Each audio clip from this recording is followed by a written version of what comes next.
साचे दरबार की। जरा जय तो जोर से बोला करो, जयकारा शेरा वाली दा। जगतियां जोता वाली माता तोड़ी सदा ही जय। गुरुर ब्रह्मा गुरुर विष्णु गुरुर्देवो महेश्वरा गुरुर साक्षात् परब्रह्म तस्मै श्री गुरुवे नमः। खंडमंडलाकारं व्याप्तचीन चराचरं तत्पदं दर्शितं तस्मै श्री गुरुवे नमः। तस्मै श्री गुरुवे नमः। ओम सर्वमंगल मंगले शिवे सर्वार्थ साधिके शरणे त्र्यंबके गौरी नारायणी नमोस्तुते नमोस्तुते नमोस्तुते। बोलिए साचे दरबार की जय।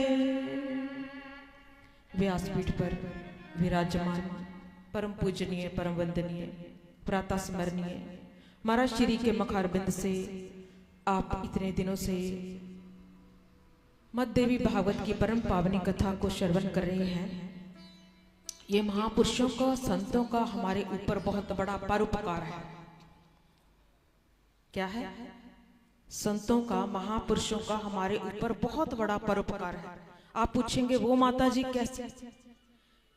अभी इसी एतवार को मैं महाराज जी से जब मेरी भेंट हुई, वेद निकेतन में बहुत बड़ा विराट संत सम्मेलन था, तो उसमें महाराज श्री वहां आए। इन्होंने बताया कि मैं अभी अभी रात को कुंभ से आया हूं। हम जैसा कोई सामान्य व्यक्ति होता, हम कहते कि हमारी अभी थकान नहीं उतरी, अभी हमें रेस्ट कर ले, चले जाएंगे। लेकिन संत जन भक्तों की जिज्ञासा को देख करके, भक्तों के भाव को देख करके इनको हमारे भाव वहां प्रकट कर देते हैं। किसी संत किसी भक्त का भाव, किसी महापुरुष का भाव भी होता कि महापुरुष और आए और आए और आए। 100% मेरी आत्मा ये कहती थी कि महाराज जी आएंगे। अरे ताली नहीं लगनी चाहिए भाई। बहुत सारे कहते थे कि नहीं महाराज जी नहीं आएंगे। मैंने कहा नहीं, इनसे डिस्कस नहीं करनी चाहिए। महाराज श्री जरूर पधारेंगे। वो प्रत्येक वर्ष सम्मेलन में जाते हैं, तो सचमुच महाराज श्री उस दिन पधारे। इनका पदार्पण हुआ, सभी खुश हुए महाराज जी के दर्शन करके। क्योंकि एक मेरे ये महामंडलेश्वर महाराज और दूसरे नंबर पे वेद भारती जी महाराज, और तीसरे जो हमारे सराबा से यहाँ आते हैं, जो नए कुंभ में बने हैं, वो महाराज श्री वहां सारे उपस्थित थे। लगभग 20-25 संत महापुरुष वहां उपस्थित थे। तो देख के हमारा भी हृदय गदगद हुआ, क्योंकि हम तो एक ही लालसा से जाते हैं महाराज। हमारे अल्ले पल्ले कुछ नहीं है। हम तो बस संतों की लालसा से यही जाते हैं कि महापुरुषों के दर्शन करें। मुझे लगता है कि हम दर्शनों से ही हमारा मोक्ष हो जाएगा। हमारे लिए दर्शन ही पर्याप्त है। महाराज श्री अपने मुखारबिंद से बहुत सुंदर कथा का बखान कर रहे हैं। मां भगवती की चर्चा कर रहे हैं। मां भगवती दुर्गा दुर्गति नाशनी, ये जगदम्बा आदि शक्ति, जिसकी शक्ति से ये समस्त सृष्टि चलायमान होती है। ये हमारे भीतर भी है। वैसे तो आप 9 देवियां बोलते हैं, लेकिन देवी के बहुत स्वरूप हैं। जैसे हम बोल देते हैं ना, हरि अनंत हरि कथा अनंता, कहे सुने बहु विधि सब संता। इसी प्रकार देवी के बहुत स्वरूप हैं। हमारे भीतर देवी विद्यमान है, चेतना के रूप में शक्ति विद्यमान है। उसी को देवी कह दो, चेतना कह दो, आत्मा कह दो, शक्ति कह दो। नाम अलग अलग है, शक्ति तो एक ही है। सभी के भीतर विराजमान है। लेकिन अभी हमारे भीतर वो चेतना सुप्त पड़ी है। इसीलिए जागरण किया जाता है कि उस चेतना को जगाएं। इसलिए शिवरात्रि को जागरण किया जाता है, माँ के जगराते में जागरण किया जाता है कि जिसकी चेतना भीतर सुप्त है उसको जगाया जाए। ये संत महापुरुष खुद तो जागे ही होते हैं देवियों, इनके भीतर वो चेतना जागी हुई है, इसीलिए जगाते हैं हमें। आप देखो, कोई जागा हुआ व्यक्ति ही किसी को जगा सकता है। हम खाट पर लेटे हैं, हमारे साथ वाला जो पार्टनर सोया हुआ है, वो सोया है, वो हमें जगा देगा? नामुमकिन है ना, इम्पॉसिबल, नहीं जगा सकता, वो स्वयं सोया है। कोई जागा हुआ हमें जगा सकता है। ये महापुरुष जागे हुए होते हैं और हमें जगाने का संदेह प्रयास करते रहते हैं। तो शक्ति के बिना ये संसार कुछ भी नहीं। शक्ति ही सर्वत्र है, सब जगह शक्ति ही विद्यमान है। चाहे इसको कह दो कि भगवान सर्वत्र है, ईश्वर सब जगह है।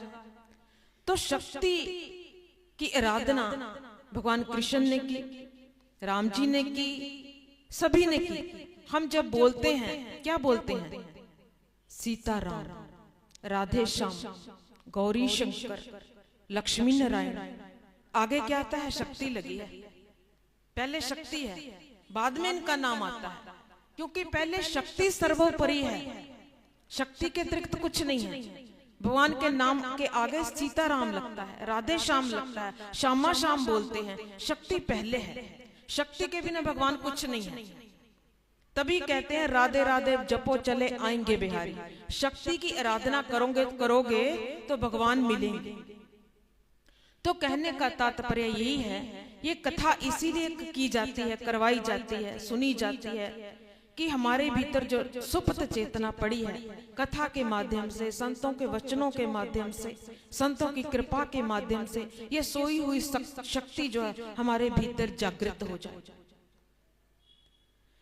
जो प्रयास करते हैं एक ना एक दिन उनके भीतर शक्ति जाग जाती है। कहते हैं सबके भीतर जैसे स्वभाव सबका अलग अलग होता है, ऐसे शक्ति का सत्र भी अलग अलग है। जैसे एक 60 वाट का बल्ब होता है, एक 100 वाट का बल्ब होता है, 0 वाट का बल्ब होता है। ऐसे जैसे जैसे हम सत्संग करेंगे, संतों के संग करेंगे, संतों की कृपा को प्राप्त करेंगे, ये उतनी उतनी शक्ति प्रगाढ़ होती जाती है, बढ़ती जाती है। तो अभी महाराज जी ने कहा, कथा के माध्यम से बहुत सुंदर प्रसंग आए हैं, आगे भी आप श्रवण करोगे कि जब तक हमारे पास शक्ति नहीं होगी हम कुछ नहीं कर सकते, कोई कार्य नहीं कर सकते देवियों। शक्ति के आधार पर ही हम सब कुछ कर सकते हैं। शक्ति ही सबका आधार है। यहाँ शुंभ निशुंभ की बात आई है, महिषासुर दैत्य की बात आएगी, रक्त बीज की बात आती है और बहुत सारे दैत्यों की बात आती है। कल आपने मधु कैटभ का सुना था। आप दुर्गा स्तुति में इन नामों को सुनते हो, तो जब तक शक्ति नहीं आएगी इनका वध भी नहीं किया जा सकता। ये मधु कैटभ क्या है? मधु कैटभ भगवान, आपने सुना, भगवान नारायण के कान से, कान में जो मैल थी उससे प्रकट हुए थे।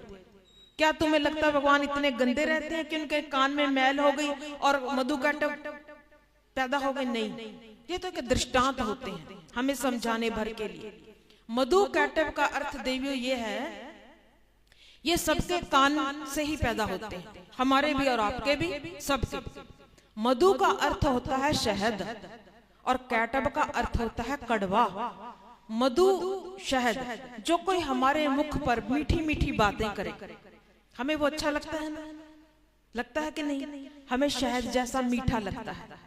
कोई हमारी सराहना करे, भाई किसको सराहना नहीं पसंद, किसको प्रशंसा नहीं पसंद, किसको अपनी स्तुति करवाना नहीं पसंद? सभी चाहते हैं जो हमारी प्रशंसा करे, हमारी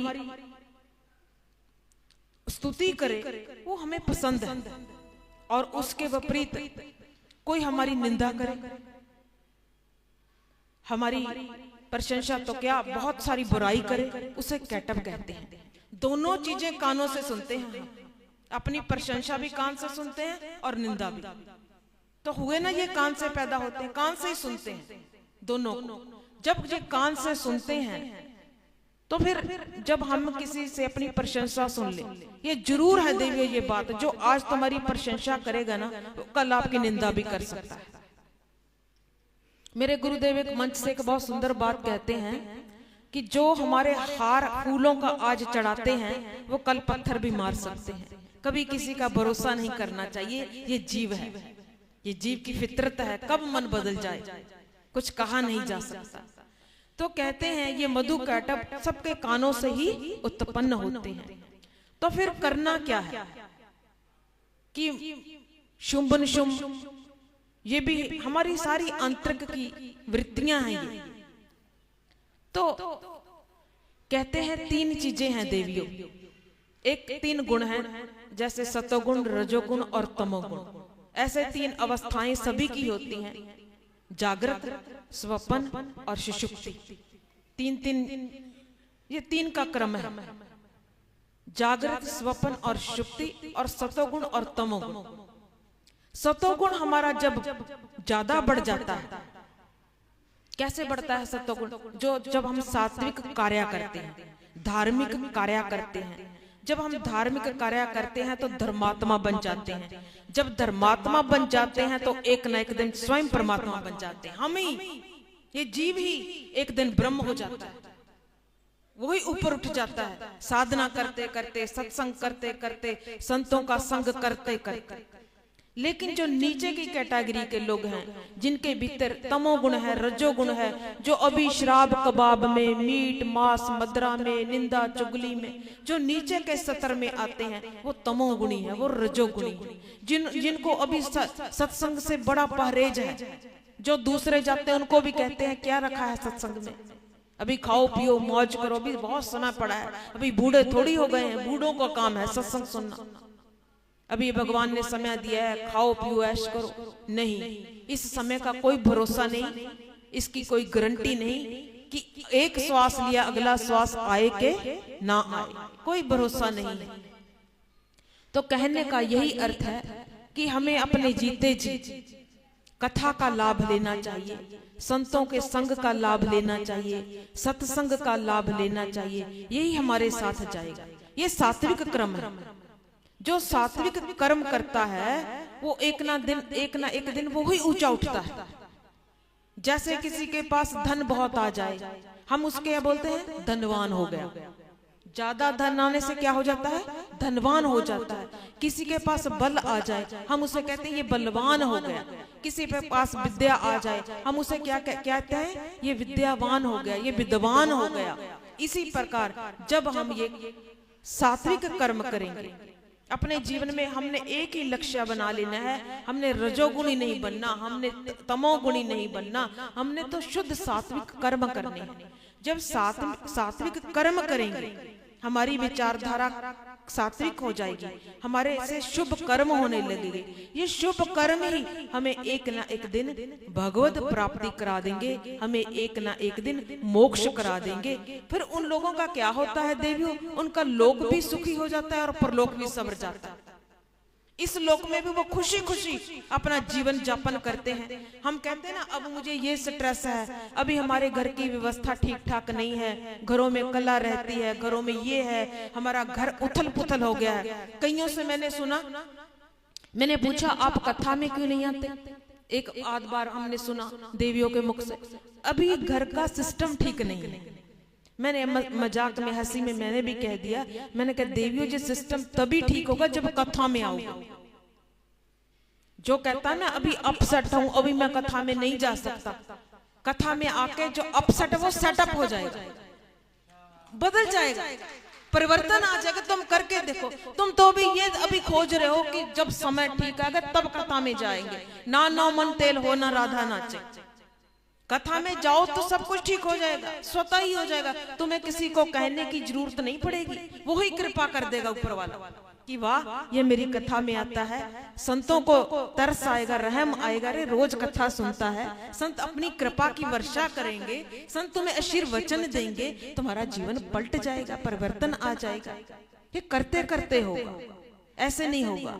संत हमेशा कहते हैं, मेरे गुरुदेव एक बात कहते हैं, अपने मुखारबिंद से अक्सर कहा करते हैं, मेरे युगपुर स्वामी परमानंद जी महाराज कहते हैं याद है तो आबाद है, भूला तो बर्बाद है। जिसने ईश्वर को याद रखा है वो तो आबाद है, जिसने ईश्वर को भुला दिया वो बर्बाद है।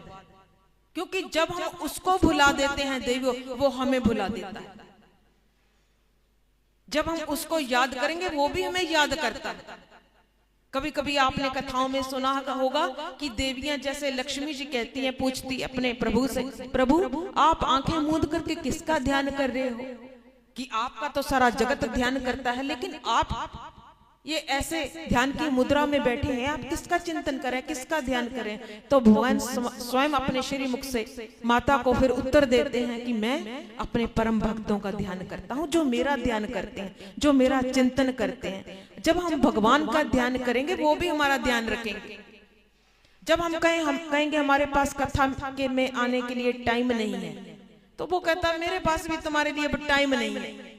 हम फिर गिड़गिड़ाते हैं, नाक रगड़ते हैं, हमारा ये कार्य हो जाए, हमारा ये कार्य हो जाए। नहीं, ये तो गिव एंड टेक है, लेना और देना। ये संसार ऐसा है, एक हाथ से ले और दूसरे हाथ से दे। भगवान का विधान भी ऐसा ही है। अगर हम भगवान के लिए कुछ करेंगे तो हमारे लिए कुछ करेंगे। इन्हीं शब्दों के साथ मैं वाणी को विराम देती हूँ। शेष चर्चा फिर करेंगे। ओम शांति शांति।